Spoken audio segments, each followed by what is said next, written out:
ഇതിലൊക്കെ വിശ്വസിച്ചുകൊണ്ടാണ് ഞാൻ ഇപ്പോഴും ഇങ്ങനെ പിടിച്ചിരിക്കുന്നത്. ഇതെന്ത് സംഭവം?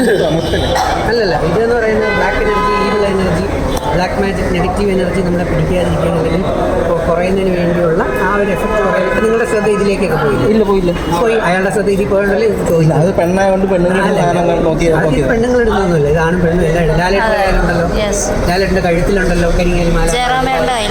ജയറാമിൻ്റെ ഉണ്ട്, നമ്മുടെ രജനീകാന്ത് സാറിൻ്റെ കയ്യിലുണ്ട്. അത് കണ്ടോണ്ട് വാങ്ങിച്ചല്ലേ. ഇന്ന് സയൻറ്റിഫിക് സ്റ്റഡി പഠിച്ചു നോക്കിയപ്പോൾ ഞാനങ്ങനെ വേണ്ടാതെ ബ്ലൈൻഡായിട്ടല്ല, ചുമ്മാ ഒരു കോപ്പി ഇടിക്കത്തില്ല. നല്ലതാണെങ്കിൽ ഞാൻ എടുക്കും, ആര് ചെയ്താലും നല്ലതാണെങ്കിൽ. വിശ്വാസമാണ്, അന്ധവിശ്വാസം വേറെ.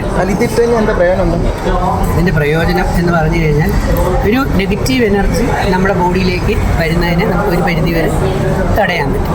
ആ ഒരു കുറച്ച് സംഗതി ഇല്ല. സമ്പത്ത് വരുന്നത് വേറെ സംഗതികളാണ്. പണിയെടുത്താലേ സമ്പത്ത് വരും, അല്ലാതെ കയ്യിലും കഴുത്തിലും ഓരോ നിട്ടുകൊണ്ട് കിടന്ന സമ്പത്ത് വരുത്തൊന്നുമില്ല. പണിയെടുത്താൽ മാട് പോലെ പണിയെടുക്കണം. ഞാനൊക്കെ മാട് പോലെ പണിയെടുത്തിട്ടാണ് ഇപ്പോൾ ഇത്രയും സിനിമകൾ വരെ എത്തിയിരിക്കുന്നത്.